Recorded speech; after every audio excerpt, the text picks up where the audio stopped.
6 ambulances, 4 engines, a tower. We have a stick which doesn't have the bucket like this one does. We have a tanker, heavy rescue, 3 stations, 36 square miles, about 100,000 people. And we're all paramedics as well, so we do both ALS transport as well as the firefighting. As a child, you know, I came from a multiple divorced family, both sides, my mom and my dad, multiple times. Through that, my mom was a younger mom. We had 2 of us about 16 months apart.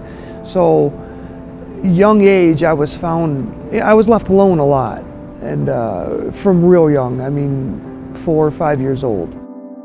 Growing up, I found myself to be alone a lot, being at home alone a lot, and not always having that parental guidance, you know, because she was either working multiple jobs or, you know, she was still a young adult, so still figuring out her life. And, you know, once, you know, some stepdads went out of the picture as well. I didn't like the being alone and searching for food and things like that. I'd come home from school and within 10 minutes I was bored, wanting to do something, knowing that, you know, like my day of fun had ended because everyone went away.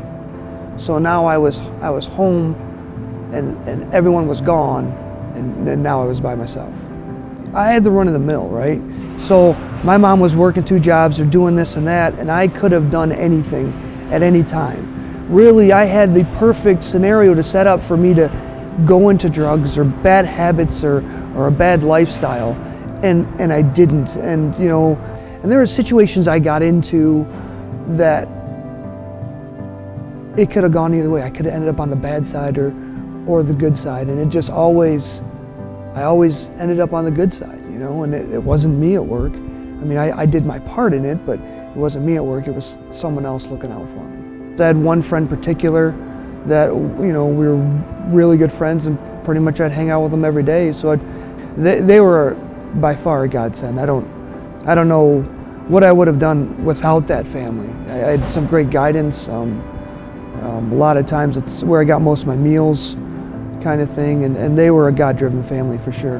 With that family, I was able to go into church and see Jesus work in people, see Jesus in people, and really start to learn really what Jesus was. And as an adult, it's very profound. My experiences growing up and spending all the time alone that I spent, that I always felt the presence there, and it was God. God is there. I always pictured it as He literally sitting right there right beside me with His hand on my shoulder.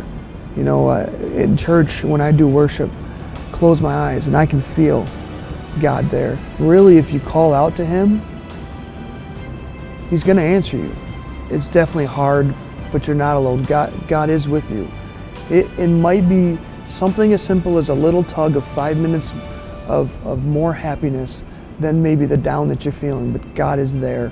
I fully believe that God came to this earth and died for us.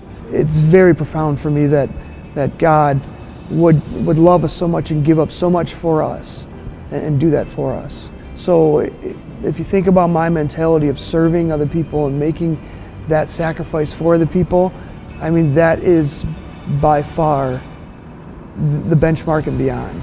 He's there to guide you, to teach you, to show you.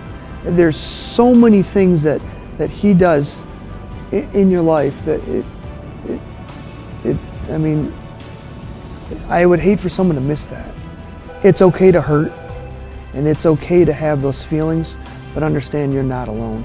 You're going to feel broken, you're going to feel out of sorts, but there are people and God around you that care, and they love you, and they're there for you. If you can pay attention to the warm smiles and the warm hearts out there, they're there for you, put there for you, and let them be, you know, let them be there for you, you know, and He's going to be there. He's faithful, and God is definitely with you.